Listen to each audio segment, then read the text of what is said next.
भक्तों प्रेम से बोलिए श्री सत्यनारायण भगवान की जय।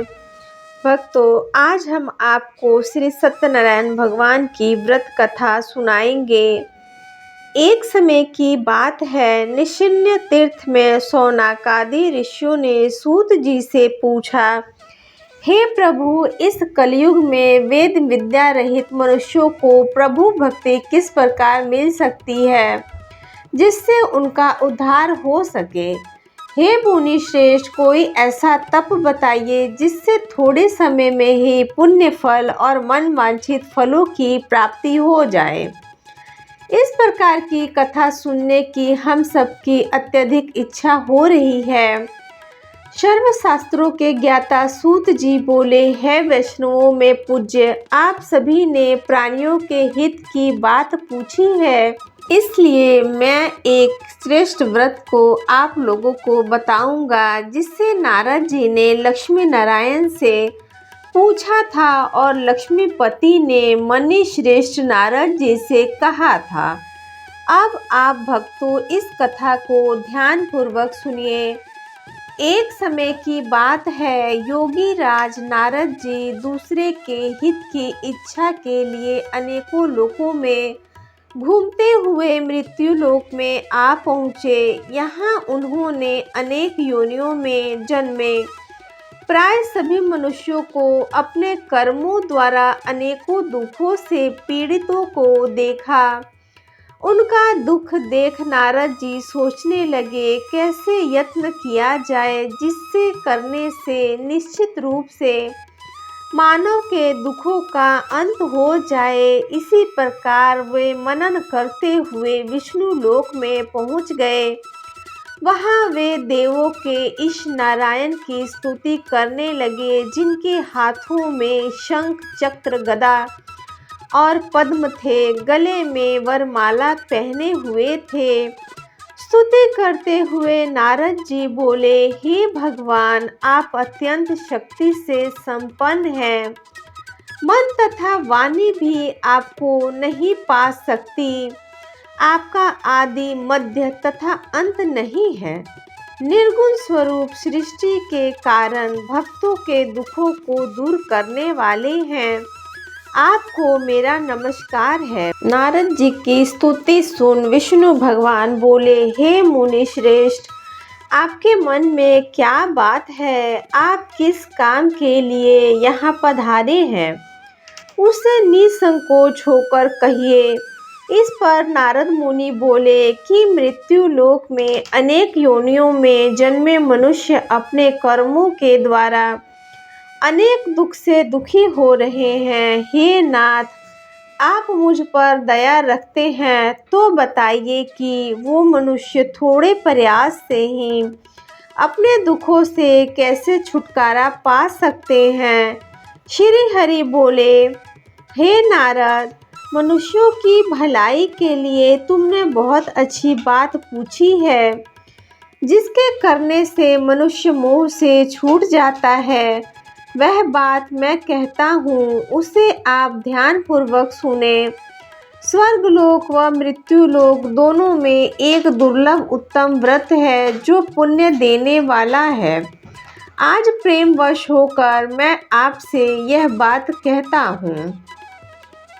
श्री सत्यनारायण भगवान का यह व्रत अच्छी तरह विधान पूर्वक करके मनुष्य तुरंत ही सुख भोग कर सकता है। उसके पश्चात मरने पर मोक्ष की प्राप्ति भी पा सकता है। श्री हरि के वचन सुन नारद जी बोले, उस व्रत का क्या फल है और उसका विधान क्या है? यह व्रत किसने किया था? इस व्रत को किस दिन करना चाहिए? सभी कुछ आप विस्तार पूर्वक समझाएं। नारद की बात सुनकर श्री हरि बोले, दुख व शोक को दूर करने वाला, यह सभी स्थानों पर विजय दिलाने वाला है। मानव को भक्ति व श्रद्धा के साथ शाम को सत्यनारायण भगवान की पूजा धर्मपरायण होकर ब्राह्मणों व बंधुओं के साथ अवश्य करनी चाहिए। भक्ति भाव से ही नैवेद्य केले का फल, घी, दूध और गेहूं का आटा सवाया ले। गेहूं के स्थान पर साठी का आटा, शक्कर तथा गुड़ लेकर वह सभी भक्षण योग्य पदार्थों को मिलाकर भगवान का भोग बनाएं। ब्राह्मणों सहित बंधु बांधवों को भी भोजन कराएं। उसके बाद स्वयं भोजन करें। भजन कीर्तन के साथ भगवान की भक्ति में लीन हो जाएं। इस तरह से सत्यनारायण भगवान का यह व्रत करने पर मनुष्य की सभी इच्छाएं निश्चित रूप से पूर्ण होती हैं। इस कली काल अर्थात कलयुग में मृत्यु लोक में मोक्ष का यही एक सरल और सस्ता उपाय है।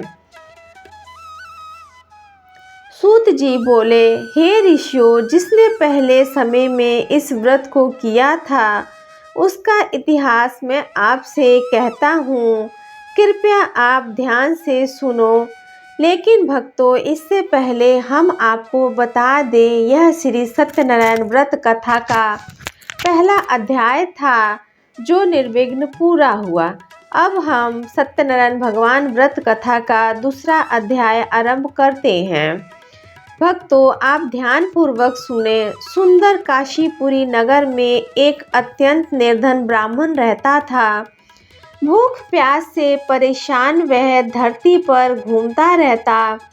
ब्राह्मणों से प्रेम करने वाले भगवान ने एक दिन ब्राह्मण का वेश धारण करके उसके पास जाकर पूछा, हे विप्र, नित्य दुखी होकर तुम पृथ्वी पर क्यों घूमते हो? दीन ब्राह्मण बोला, मैं निर्धन ब्राह्मण हूँ, भिक्षा के लिए धरती पर घूमता हूँ। हे भगवान, यदि आप इसका कोई उपाय जानते हो तो कृपया करके मुझे बताइए। वृद्ध ब्राह्मण कहता है कि सत्यनारायण भगवान मनोवांछित फल देने वाले हैं, इसीलिए तुम उनका पूजन करो। इसे करने से मनुष्य सभी दुखों से मुक्त हो जाता है। वृद्ध ब्राह्मण बनकर आए सत्यनारायण भगवान उस निर्धन ब्राह्मण को व्रत का सारा विधान बताकर अंतर्ध्यान हो गए। ब्राह्मण मन ही मन सोचने लगा, जिस व्रत को वृद्ध ब्राह्मण ने बताया है मैं उसे जरूर करूँगा। यह निश्चित करने के बाद उसे रात में नींद नहीं आई। वह सवेरे ही उठकर सत्यनारायण भगवान के व्रत का निश्चय कर भिक्षा के लिए चला गया। उस दिन निर्धन ब्राह्मण को भिक्षा में अत्यधिक धन मिल गया, जिससे उसने बंधु बांधवों के साथ मिलकर श्री सत्यनारायण भगवान का व्रत संपन्न किया। भगवान सत्यनारायण का व्रत संपन्न करने के बाद वह निर्धन ब्राह्मण सभी दुखों से छूट गया, अनेक प्रकार की संपत्तियों से युक्त हो गया। उसी समय से यह ब्राह्मण हर माह इस व्रत को करने लगा। इस तरह से सत्यनारायण भगवान के व्रत को जो भी मनुष्य करता है वह सभी प्रकार के पापों से छूटकर मोक्ष को प्राप्त करता है। जो मनुष्य इस व्रत को करेगा वह सभी दुखों से मुक्त हो जाएगा। सूत जी बोले, इस तरह से नारद जी से नारायण जी का कहा हुआ श्री सत्यनारायण व्रत को मैंने तुमसे कहा है। हे विप्रो, मैं अब और क्या कहूँ? ऋषि बोले, हे मुनिवर, संसार में उस विप्र से सुनकर और किस किस के इस व्रत को किया है, हम सब इस बात को सुनना चाहते हैं। इसके लिए हमारे मन में श्रद्धा का भाव भी है। सूत जी बोले, हे मुनियों, जिसने इस व्रत को किया है वे सब आप कृपया ध्यान पूर्वक सुनिए। एक समय वही विप्र धन व ऐश्वर्य के अनुसार अपने बंधु बांधवों के साथ इस व्रत को करने को तैयार हुआ था। उसी समय एक लकड़ी बेचने वाला बूढ़ा आदमी आ गया और लकड़ियां बाहर रखकर अंदर ब्राह्मण के घर में गया।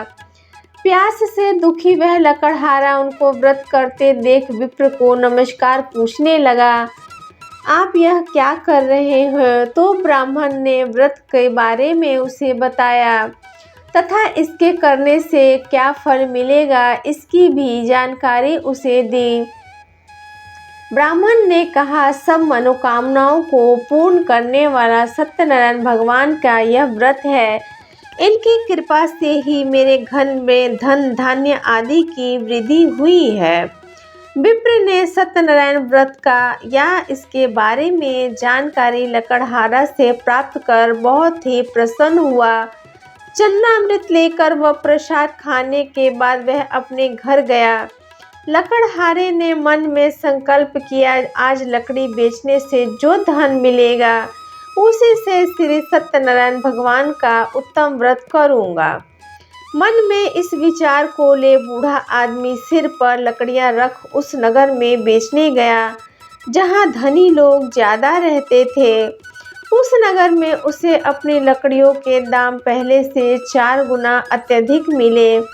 बूढ़ा प्रसन्नता के साथ दाम लेकर केले, शक्कर, घी, दही, दूध और गेहूं का आटा, श्री सत्यनारायण भगवान के व्रत की सभी सामग्रियां अपने घर ले आया। वहां उसने अपने बंधु बांधवों को बुलाकर विधि विधान से श्री सत्यनारायण भगवान का पूजन और व्रत किया। इस व्रत के प्रभाव से वह बूढ़ा लकड़हारा धन पुत्र आदि से उक्त होकर संसार से समस्त सुखों का भोग करते हुए अंत में वैकुंठ धाम चला गया। तो भक्तों, ये थी श्री सत्यनारायण भगवान की कथा। दोस्तों, कथा अच्छी लगी हो तो आप मेरे चैनल अनीताज वॉइस को सब्सक्राइब जरूर कर दें, साथ में बेल आइकन प्रेस कर दें ताकि मैं कोई भी वीडियो अपलोड करूं तो इसकी नोटिफिकेशन आप सबको मिल जाए। अपना कीमती समय देने के लिए दिल से शुक्रिया। Thanks for watching.